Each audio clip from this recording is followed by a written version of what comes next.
Expected out any minute now. It is going to detail accusations of sex abuse against Catholic priests in Colorado. We are waiting for Attorney General Phil Weiser, who is expected to make the announcement of the investigation at a news conference. 9 News investigative reporter Kevin Vaughn is also there and will join the news conference when it begins once again in just a few minutes. This report is a review of internal church records, looking specifically at reports of sex abuse of children and the response of each church. The review is also expected to point out policies and procedures. The goal here is preventing future sexual abuse of children in the church. We are expecting the report to cover abuse allegations dating all the way back to 1950s. Now, this is not a criminal investigation. Rather, it is an investigative report to be reviewed and then sent to law enforcement agencies across the state for possible further investigation. To give you a little bit better idea, Colorado is broken up into 3 dioceses, the Catholic Church is, and as of last year, the majority of Catholics reside in the Denver diocese. More than 320 priests, about 580,000 Catholics. The Diocese of Colorado Springs has 68 priests and more than 186,000 Catholics. And the Diocese of Pueblo covers most of southern Colorado and 57,000 parishioners that live in that region. Once again, all of these dioceses are involved in this investigation that is going to be released momentarily. In total, there are more than 832,000 Catholics in Colorado, so about 15% of the state practice the faith. We have a better breakdown of the Catholic Church by the numbers on our website at 9news.com. Let's join the news conference now. Attorney General Phil Weiser. Today, we're joined by a number of people from our office, including Janet Drake and Rose Hernandez, who's our Victim Services Coordinator. This effort has been a team effort, a unique collaborative effort. I want to start by thanking Bob Troyer, a public servant, former U.S. attorney who took this on in something that hadn't quite been done before, which is an independent investigation that didn't come from government. As we've talked about before, we in Colorado don't have the sort of authority that Pennsylvania does to have a grand jury. And so the Catholic Church came forward, and negotiations with our office had a several-part framework that would include this independent investigation by Bob Troyer. There's also, as we announced recently, a compensation fund available. This is overseen by Ken Feinberg that is now taking applications. And we're also working hard to reach out to those who are survivors, who've been victimized, to provide support services for them, and to make sure that they're heard and supported. Let me offer a few points to start off and then welcome your questions. First, I want to underscore this is a continuing process. And during this process, the Catholic Church has worked with us, worked with a special master, worked with Ken Feinberg to do justice, to make sure that victims are heard, are provided compensation, and that those who engaged in this heinous conduct are called out. As we said, this report would name names of those who engaged in sexual abuse of minors as Catholic priests.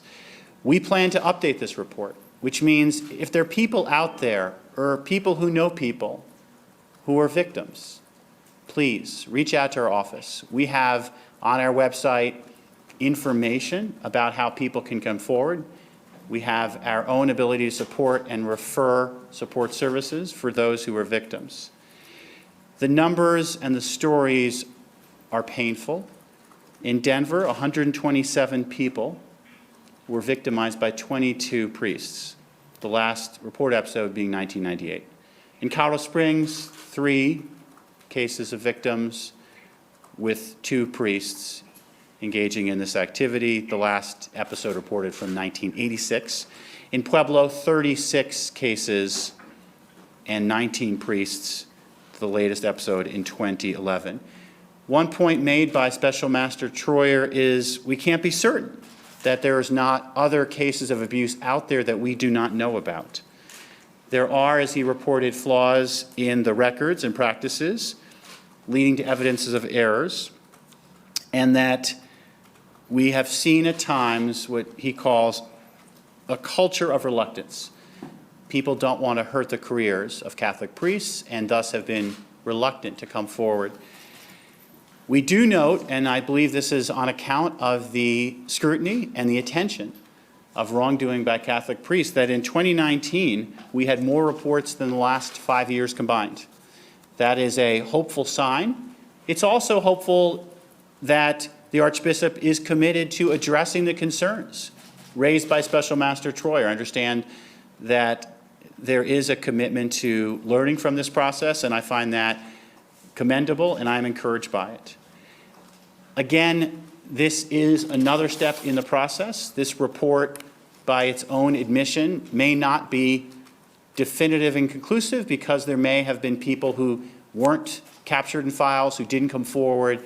We want to make sure to do everything we can to have a full accounting, to provide compensation to anyone who's been hurt, and to make sure that we can do whatever we can to remove this cloud over this institution where we know there's been harm done, and we want to make sure that we protect people going forward. With that, I'd welcome any of your thoughts and questions. Jeff? Does Archbishop Aquila, former Archbishop Shephew, former Archbishop Stafford bear any personal responsibility? The report, and I'm still digesting it, it's long, it doesn't go into that detail about exactly higher up who when. I think what I will say is, to the extent there's room for improvement that is noted and the Archbishop is seizing on that room for improvement, I find that commendable. Could things have been done better in the past? I don't have enough context to render a judgment there. This report was limited by agreement. Yeah. Doesn't cover religious order priests, doesn't involve sexual misconduct involving adults. Should that be looked at with the same kind of scrutiny, and do you plan to do that? So we've focused on where we saw the biggest area of concern, which was minors by priests. Whether there would be other such episodes in the future remains to be seen. At this point, there's no such plans. I think our current focus is making sure that we do a good job here, and our work here is not done. We want to get other episodes that may have happened that were not surfaced to light so they can be included in an updated report. We also want to make sure that people get compensation, and so that's our current agenda and focus. Would you back legislation to change the statute of limitations on sex abuse on minors? We're still in this process looking at it, so it's too soon for me to take position on any legislation that might happen. I think there's a range of possible legislative approaches. Right now, our focus is to make sure this process works and to make this tool as effective as possible. Yeah. Just skimming through this, it's pretty horrible what I see here. What words would you use to describe the pain that these children endure? It's unimaginable. And the most painful part for me was that we have had stories told of victims coming forward and they weren't supported. And we can't make up for that. What we can do is build a culture, and I think this is where Special Master Troyer's recommendations are powerful. Build a culture that going forward, when people come forward and tell their stories, they are supported. And the fact that in the past priests were allowed to continue after reports came forward, it's appalling. Obviously, it's a dark chapter. Phil, history tells us humans make mistakes. History also tells us cover-up is the bigger story. And these 263 pages detail decades of cover-up.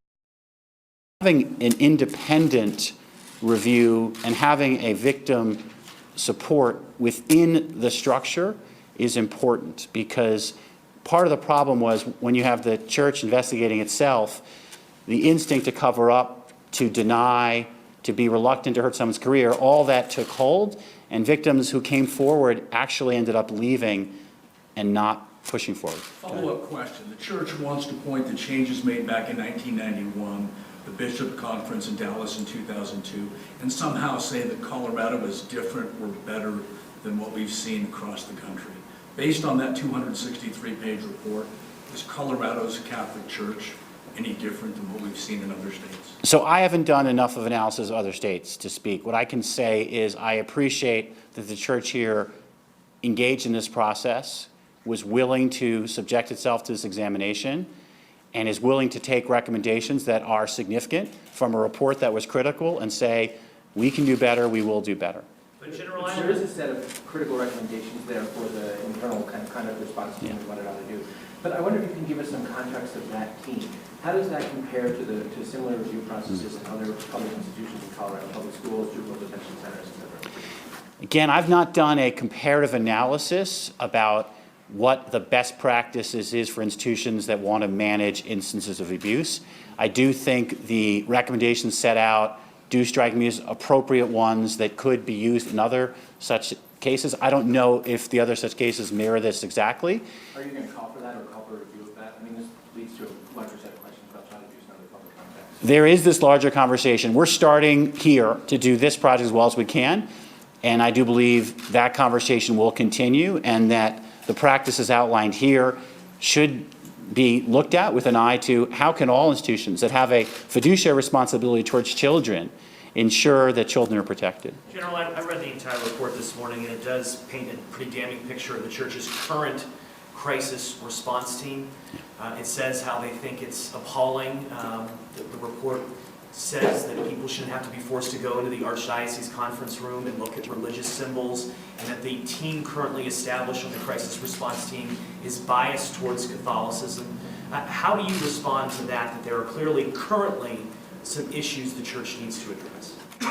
I think the church should, and my understanding is, looking at these recommendations with an eye to they need to do better. The point you made is exactly what Special Master Troyer said, which is a system that isn't independent of the church, where victims are left feeling like they're kind of advocating for themselves in a potentially intimidating environment, isn't conducive to them being heard and taken seriously. And so the concept here that the report lays out, which my understanding is that the church wants to follow through on, is to create a more independent structure where victims can be truly supported. Let me ask you about two specific findings in here. One, that the church took an average of 19 and a half years to take any action once it learned of an allegation against an active priest. What's your reaction to that? This is a dark and painful history, and it's recounted here. The culture going back decades was one where there was a reluctance to acknowledge and address wrongdoing, and that's where those numbers come from. The challenge we have today is to learn from that painful history and not allow that to continue to happen. There are recommendations here that can help prevent the likelihood this can ever happen again. And then quickly moving much more into the present time, the report notes that the church repeatedly failed to follow the mandatory reporting law, even as recently as in recent years. What's your reaction to that? I was dismayed to see that the requirement to reach out to law enforcement wasn't followed as called for. That's something that, again, needs to be taken seriously. And I believe calling this out is so important. One thing that Justice Louis Brandeis once said, sunlight is among the best of disinfectants. And having this process done with the integrity, rigor, and care that Bob Troyer did is exactly what is needed and called for. Given that to piggyback off of Kevin's question, do you feel like the Catholic Church today, given some of the problems they've had with record keeping and reporting, is a safe place for kids currently? The requirements that are called for here, if taken seriously, are to help the Catholic Church be operating in a model way. And if that is done vigilantly, then it will be as safe as the church can be. This has to be a time for reflection and for vigilance. And as been adverted to, there are lots of institutions that have fiduciary responsibility taking care of kids. They also have an opportunity to pay attention and ask, how do we make sure that we safeguard children and protect against harm? What will your office do if the church doesn't follow through on these recommendations? We will be watching very carefully. Obviously, there's discussions going on now about does it need to be legislative oversight. Depending on how the church acts, will obviously inform how we view that issue. I do have, I guess, some level of encouragement that their initial response has been so positive, but we're going to be watching. And I think it is important as we do this updated report to see what else we can learn out there. This is not going to be, again, just a single chapter. This is a series of important efforts that we're undertaking, and I commend the church for taking these recommendations so seriously. This is a time for reflection and vigilance, and that's the conduct that I do hope to see. Follow on that. Why isn't anybody from the church here today?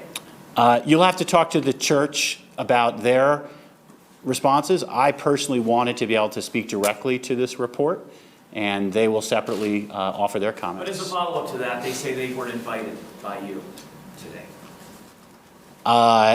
So I wasn't personally negotiating with them. My understanding is there is an agreement on how we would roll this out. I did want to speak directly to everyone, and they have the same opportunity to speak in whatever way they choose to. General, Do the we know how many details. Scott, folks- Jesse how many first. folks have filed for the compensation at this point? That's an important question. That would be something worth asking Ken Feinberg. I know they sent out packages to people they knew might have requests for compensation. They have a return date, which I'm not sure what it is. I think could be starting in November, so I don't know if any have been received already. General, the details in the report are difficult to read. Yeah. Did Bob Troyer find anything criminal? And if not, why not? What he said in the report is, I believe that he didn't see any current allegations of wrongdoing within the statute of limitations. So based on what he found out through this process, I don't believe he had any active referrals. He did discover wrongdoing, I think by implication, that may have been outside the statute of limitations, but nothing that would lead to a active criminal investigation. Why is the cover-up not criminal? I haven't looked at the details to know, again, whether any actions that were taken would be criminal and or whether there's statute of limitations. So he didn't call for that. He's a very thoughtful prosecutor. So if he thought there was criminal activity there, I think he would have called it out and called for investigation. Kevin? The Pennsylvania grand jury report kind of documented the tendency of law enforcement historically to aid the church essentially in covering up allegations of abuse. Did that make it into this report, and is that something that you're going to look into as well, kind of the history of law enforcement in relation to these discussions? The way law enforcement handled allegations was not part of the process that we went through. This was focused on the church and how victims were treated. I've not heard allegations about that in Colorado. If there are, I'd be interested in hearing about them, but that had not been something I heard about in Colorado. Should Catholic families trust Catholic priests? The proof is going to be taking the precautions and recommendations in this report to create an environment that is safe and protected. And that's what people should be looking at. Are these recommendations taken seriously? Kevin? What would you say to, This music, Brian. Little intermission music. Do you mind if I speak in there? People who are on the phone, can you please put your phones on mute?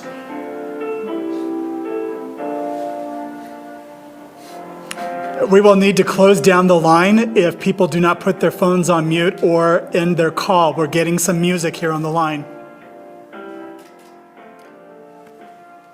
Sorry, guys. I'll just do this. Go ahead. all right, you suspect there may be other victims who haven't come forward. Yeah. What would you say to them? What appeal would you make to them now? We here at the Attorney General's office on our website have a place that victims of sexual abuse can come forward. We want to hear from you. We will be able to relay that to Special Master Troyer. We want your story to be told. We know that this probably is the most painful thing that's ever happened to you in your life. We know about people who have committed suicide because they've suffered. By telling everyone's story and having a full accounting, we can best learn from and address this wrongdoing. If people can come forward who haven't yet, we will have a more full accounting of what happened. You mentioned earlier the fact that victims were not treated the way you think they should have been treated when they came forward. And it sounded like maybe that was your most shocking takeaway from this, but I wonder if there were others that took your breath away. Well, the sheer amount of abuse and the pain, and unfortunately, this report doesn't get to all of it because this is one chapter in people's lives. that had reverberations. I mean, we know of people who've committed suicide, who've not been able to live healthy lives because they have carried this pain with them. To have someone suffer that pain, come forward and say something with a motivation often to prevent that pain to happening to others, and to have that person turned away, to feel not heard, you're right, Kevin, that is incredibly painful. And this is where the broader implications of this, wherever people are in a position to listen to and support victims and to prevent wrongdoing again, it's crucial that there be an atmosphere of empathy and support and fair-minded independence. To the extent there is a culture of reluctance or protecting people, you interfere with the support that we need to provide victims. General, does the findings in this report require call for a change in leadership in Colorado's Roman Catholic Church? A lot of what's talked about here goes back decades and decades. This has been an ongoing effort. The actions that the church will take in the wake of this report will say a lot about the church's leadership. And from what I've heard thus far, I am encouraged by it. If we can set this example in Colorado, this is a national challenge. We can help, and this is an issue not only limited to the Catholic Church, we can help set a model of what we need to do to support victims. Would you call for change in leadership in the church today? I don't know that that's my job. My job is to make sure that we support victims who've been hurt, providing compensation and calling out wrongdoing. You said that the report calls out people by name, and you're right, it does name the abusers. But obviously the decision to transfer priests to different parishes took more than one person. The decision to lie and misrepresent to victims took more than one person. You said the report would be updated. Do you hope those updates include naming the people who participated in every aspect of the cover-up, not just the abusers? My primary objective is to make sure that we know of all the priests who engaged in abusive behavior in wrongdoing, and to make sure that victims have been heard. And we don't name any victims by name in the report, but we want to make sure their stories are told. With respect to how individual cases are handled, it's important to look at that as well. And if Bob Troyer found, again, criminal or otherwise appalling cases there, that's worth attending to as well. You mentioned that this report is unique. How did that happen? Was this initiated by your office, by the church? How did it come to be? This, I do believe, speaks well for Colorado on a few different fronts. After the Pennsylvania grand jury report was issued, many of us noted that one of the priests who was transferred from Pennsylvania was transferred to Colorado, begging the question, did that individual engage in wrongdoing here? At that point, my predecessor asked leadership from the Catholic Church, what were they going to do? To which we had a unique partnership framework developed where the church said, we are willing to do an independent, thorough investigation by an outside party to see the extent of the wrongdoing and abuse that took place. Phil, page 8 of the summary. The accurate conclusion is that this threat to children will continue unless the flaws we identify in the Colorado Archdiocese are fixed. Which flaws does this report? Let me get to that in a minute. Tony, let me finish this thing, and then I'll get to you. And then my predecessor handed this off to me, to which we also worked on having this compensation fund and having support for victims. So when I announced with my predecessor a 3-part program, it involves a partnership with an outgoing Attorney General and an incoming Attorney General, and with the Catholic Church saying they're voluntarily willing to do this because they wanted to address the cloud. Now, as you've mentioned, the cloud is called out, that it's still problematic, that the procedures in place are not sufficient to support victims. And from what I understand, the church is committed to improving their procedures and to making sure that victims are supported.